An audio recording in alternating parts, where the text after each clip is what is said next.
La Bible en un an. La Genèse, chapitre 18. L'Éternel lui apparut parmi les chênes de Mamré, comme il était assis à l'entrée de sa tente pendant la chaleur du jour. Il leva les yeux et regarda. Et voici, 3 hommes étaient debout près de lui. Quand il les vit, il courut au-devant d'eux depuis l'entrée de sa tente et se prosterna en terre. Et il dit, « Seigneur, si j'ai trouvé grâce à tes yeux, ne passe point, je te prie, loin de ton serviteur. Permettez qu'on apporte un peu d'eau pour vous laver les pieds, et reposez-vous sous cet arbre. J'irai prendre un morceau de pain pour fortifier votre cœur, après quoi vous continuerez votre route, car c'est pour cela que vous passez près de votre serviteur. » Ils répondirent, « Fais comme tu l'as dit. » Abraham alla promptement dans sa tente vers Sara, et il dit, « Vite, 3 mesures de fleur de farine, pétris et fais des gâteaux. » Et Abraham courut à son troupeau, prit un veau tendre et bon, et le donna à un serviteur qui se hâta de l'apprêter. Il prit encore de la crème et du lait avec le veau qu'on avait apprêté, et il les mit devant eux. Il se tint lui-même à leur côté, sous l'arbre, et ils mangèrent. Alors ils lui dirent, « Où est Sara, ta femme ?» Il répondit, « Elle est là, dans la tente. » L'un d'entre eux dit, « Je reviendrai vers toi à cette même époque, et voici Sara, ta femme, aura un fils. » Sara écoutait à l'entrée de la tente qui était derrière lui. Abraham et Sara étaient vieux, avancés en âge, et Sara ne pouvait plus espérer avoir des enfants. Elle rit en elle-même en disant, « Maintenant que je suis vieille, aurai-je encore des désirs? Mon Seigneur aussi est vieux. » L'Éternel dit à Abraham, « Pourquoi donc Sara a-t-elle ri en disant, « Est-ce que vraiment j'aurai un enfant, moi qui suis vieille? » Y a-t-il rien qui soit étonnant de la part de l'Éternel? Au temps fixé, je reviendrai vers toi à cette même époque, et Sara aura un fils. » Sara mentit en disant, « Je n'ai pas ri. » Car elle eut peur. Mais il dit, « Au contraire, tu as ri. » Ces hommes se levèrent pour partir, et ils regardèrent du côté de Sodome. Abraham alla avec eux pour les accompagner. Alors l'Éternel dit, « Cacherai-je à Abraham ce que je vais faire? Abraham deviendra certainement une nation grande et puissante, et en lui seront bénies toutes les nations de la terre. Car je l'ai choisi, afin qu'il ordonne à ses fils et à sa maison après lui de garder la voie de l'Éternel, en pratiquant la droiture et la justice, et qu'ainsi l'Éternel accomplisse en faveur d'Abraham les promesses qu'il lui a faites. » Et l'Éternel dit, « Le cri contre Sodome et Gomorrhe s'est accru, et leur péché est énorme. C'est pourquoi je vais descendre, et je verrai s'ils ont agi entièrement selon le bruit venu jusqu'à moi. Et si cela n'est pas, je le saurai. » Les hommes s'éloignèrent et allèrent vers Sodome. Mais Abraham se tint encore en présence de l'Éternel. Abraham s'approcha et dit, « Feras-tu périr le juste avec le méchant? Peut-être y a-t-il 50 justes au milieu de la ville. Les feras-tu périr aussi? Et ne pardonneras-tu pas à la ville à cause des 50 justes qui sont au milieu d'elle? Faire mourir le juste avec le méchant, en sorte qu'il soit du juste comme du méchant? Loin de toi cette manière d'agir, loin de toi. Celui qui juge toute la terre n'exercera-t-il pas la justice? » Et l'Éternel dit, « Si je trouve dans Sodome 50 justes au milieu de la ville, je pardonnerai à toute la ville, à cause d'eux. » Abraham reprit et dit, « Voici, j'ai osé parler au Seigneur, moi qui ne suis que poudre et cendre. Peut-être des 50 justes, en manquera-t-il 5? Pour 5, détruiras-tu toute la ville? » Et l'Éternel dit, « Je ne la détruirai point, si j'y trouve 45 justes. » Abraham continua de lui parler et dit, « Mais peut-être s'y trouvera-t-il 40 justes? » Et l'Éternel dit, « Je ne ferai rien à cause des 40. » Abraham dit, « Que le Seigneur ne s'irrite point, et je parlerai. Peut-être s'y trouvera-t-il 30 justes. » Et l'Éternel dit, « Je ne ferai rien si j'y trouve 30 justes. Abraham dit, voici, j'ai osé parler au Seigneur. Peut-être s'y trouvera-t-il 20 justes. Et l'Éternel dit, je ne la détruirai point à cause de ces 20. Abraham dit, que le Seigneur ne s'irrite point, et je ne parlerai plus que cette fois. Peut-être s'y trouvera-t-il 10 justes. Et l'Éternel dit, je ne la détruirai point à cause de ces 10 justes. L'Éternel s'en alla lorsqu'il eut achevé de parler à Abraham, et Abraham retourna dans sa demeure. La Genèse, chapitre 19.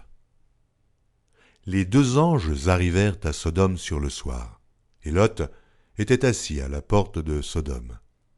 Quand Lot les vit, il se leva pour aller au-devant d'eux et se prosterna la face contre terre. Puis il dit, « Voici, mes seigneurs, entrez, je vous prie, dans la maison de votre serviteur, et passez-y la nuit. Lavez-vous les pieds, et vous vous lèverez de bon matin, et vous poursuivrez votre route. » « Non, répondirent-ils, nous passerons la nuit dans la rue. » Mais Lot les pressa tellement qu'ils vinrent chez lui et entrèrent dans sa maison. Il leur donna un festin et fit cuire des pains sans levain, et ils mangèrent. Il n'était pas encore couché que les gens de la ville, les gens de Sodome, entourèrent la maison, depuis les enfants jusqu'aux vieillards. Toute la population était accourue. Ils appelèrent Lot et lui dirent, « Où sont les hommes qui sont entrés chez toi cette nuit? Fais-les sortir vers nous, pour que nous les connaissions. » Lot sortit vers eux à l'entrée de la maison et ferma la porte derrière lui. Et il dit, « Mes frères, je vous prie, ne faites pas le mal. Voici, j'ai 2 filles qui n'ont point connu d'homme. Je vous les amènerai dehors et vous leur ferez ce qu'il vous plaira. Seulement, ne faites rien à ces hommes, puisqu'ils sont venus à l'ombre de mon toit. » Ils dirent, « Retire-toi. » Ils dirent encore, « Celui-ci est venu comme étranger, et il veut faire le juge. Eh bien, nous te ferons pis qu'à eux. » Et, pressant Lot avec violence, ils s'avancèrent pour briser la porte. Les hommes étendirent la main, firent rentrer Lot vers eux dans la maison, et fermèrent la porte. Et ils frappèrent d'aveuglement les gens qui étaient à l'entrée de la maison, depuis le plus petit jusqu'au plus grand, de sorte qu'ils se donnèrent une peine inutile pour trouver la porte. Les hommes dirent à Lot, « Qui as-tu encore ici? Gendres, fils et filles, et tout ce qui t'appartient dans la ville, fais-les sortir de ce lieu, car nous allons détruire ce lieu parce que le cri contre ses habitants est grand devant l'Éternel. L'Éternel nous a envoyés pour le détruire. » Lot sortit et parla à ses gendres qui avaient pris ses filles. « Levez-vous, dit-il, sortez de ce lieu, car l'Éternel va détruire la ville. » Mais aux yeux de ses gendres, il parut plaisanter. Dès l'aube du jour, les anges insistèrent auprès de Lot en disant, « Lève-toi, prends ta femme et tes 2 filles qui se trouvent ici, de peur que tu ne périsses dans la ruine de la ville. » Et comme il tardait, les hommes le saisirent par la main, lui, sa femme et ses 2 filles, car l'Éternel voulait l'épargner. Ils l'emmenèrent et le laissèrent hors de la ville.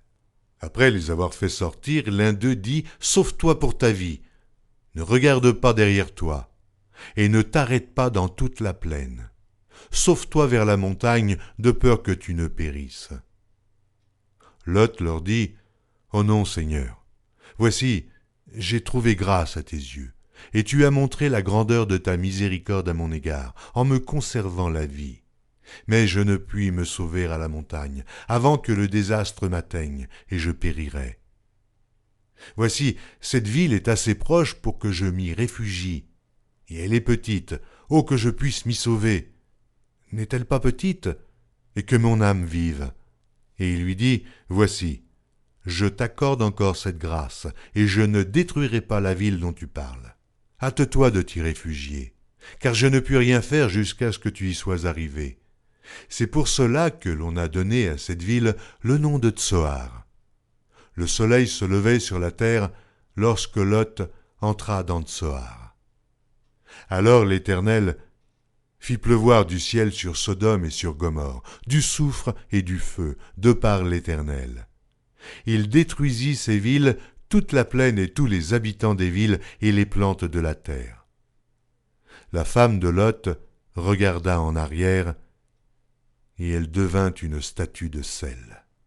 Abraham se leva de bon matin pour aller au lieu où il s'était tenu en présence de l'Éternel. Il porta ses regards du côté de Sodome et de Gomorrhe, et sur tout le territoire de la plaine. Et voici, il vit s'élever de la terre une fumée, comme la fumée d'une fournaise. Alors Dieu détruisit les villes de la plaine, et il se souvint d'Abraham. Et il fit échapper Lot du milieu du désastre par lequel il bouleversa les villes où Lot avait établi sa demeure. Lot quitta Tsoar pour la hauteur, et se fixa sur la montagne avec ses 2 filles, car il craignait de rester à Tsoar. Il habita dans une caverne, lui et ses 2 filles. L'aînée dit à la plus jeune, « Notre père est vieux, et il n'y a point d'homme dans la contrée pour venir vers nous, selon l'usage de tous les pays. Viens, faisons boire du vin à notre père et couchons avec lui, afin que nous conservions la race de notre père. » Elles firent donc boire du vin à leur père cette nuit-là, et l'aînée alla coucher avec son père. Il ne s'aperçut ni quand elle se coucha, ni quand elle se leva. Le lendemain, l'aînée dit à la plus jeune, « Voici, j'ai couché la nuit dernière avec mon père. Faisons-lui boire du vin encore cette nuit, et va coucher avec lui, afin que nous conservions la race de notre père. » Elles firent boire du vin à leur père encore cette nuit-là, et la cadette alla coucher avec lui.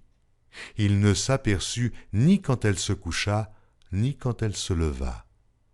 Les 2 filles de Lot devinrent enceintes de leur père.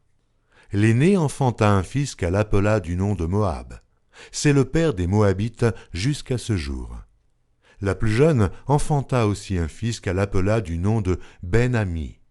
C'est le père des Ammonites jusqu'à ce jour. La Genèse, chapitre 20. Abraham partit de là pour la contrée du Midi. Il s'établit entre Kadès et Shur et fit un séjour à Guérar. Abraham disait de Sara, sa femme, « C'est ma sœur. » Abimélec, roi de Guérar, fit enlever Sara. Alors Dieu apparut en songe à Abimélec pendant la nuit et lui dit, « Voici, tu vas mourir, à cause de la femme que tu as enlevée, car elle a un mari. » Abimélec, qui ne s'était point approché d'elle, répondit, « Seigneur, ferais-tu périr même une nation juste? Ne m'a-t-il pas dit, c'est ma sœur? Et elle-même, n'a-t-elle pas dit, c'est mon frère? J'ai agi avec un cœur pur et avec des mains innocentes. » Dieu lui dit en songe, « Je sais que tu as agi avec un cœur pur. Aussi t'ai-je empêché de pécher contre moi. C'est pourquoi je n'ai pas permis que tu la touchasses. Maintenant, rends la femme de cet homme, car il est prophète. Il priera pour toi et tu vivras. Mais si tu ne la rends pas, sache que tu mourras, toi et tout ce qui t'appartient. » Abimélec se leva de bon matin. Il appela tous ses serviteurs et leur rapporta toutes ces choses. Et ces gens furent saisis d'une grande frayeur. Abimélec appela aussi Abraham et lui dit, « Qu'est-ce que tu nous as fait? Et en quoi t'ai-je offensé pour que tu aies fait venir sur moi et sur mon royaume un si grand péché? Tu as commis à mon égard des actes qui ne doivent pas se commettre. » Et Abimélec dit à Abraham, « Quelle intention avais-tu pour agir de la sorte? » Abraham répondit, « Je me disais qu'il n'y avait sans doute aucune crainte de Dieu dans ce pays, et que l'on me tuerait à cause de ma femme. De plus, il est vrai qu'elle est ma sœur, fille de mon père, seulement elle n'est pas fille de ma mère, et elle est devenue ma femme. Lorsque Dieu me fit errer loin de la maison de mon père, je dis à Sara, « Voici la grâce que tu me feras. Dans tous les lieux où nous irons, dis de moi, c'est mon frère. » Abimélec prit des brebis et des bœufs, des serviteurs et des servantes, et les donna à Abraham et lui rendit Sara, sa femme. Abimélec dit, « Voici, mon pays est devant toi, demeure où il te plaira. » Et il dit à Sara, « Voici, je donne à ton frère 1000 pièces d'argent, cela te sera un voile sur les yeux pour tous ceux qui sont avec toi, et auprès de tous tu seras justifié. Abraham pria Dieu, et Dieu guérit Abimélec, sa femme et ses servantes, et elles purent enfanter. Car l'Éternel avait frappé de stérilité toute la maison d'Abimélec à cause de Sara, femme d'Abraham.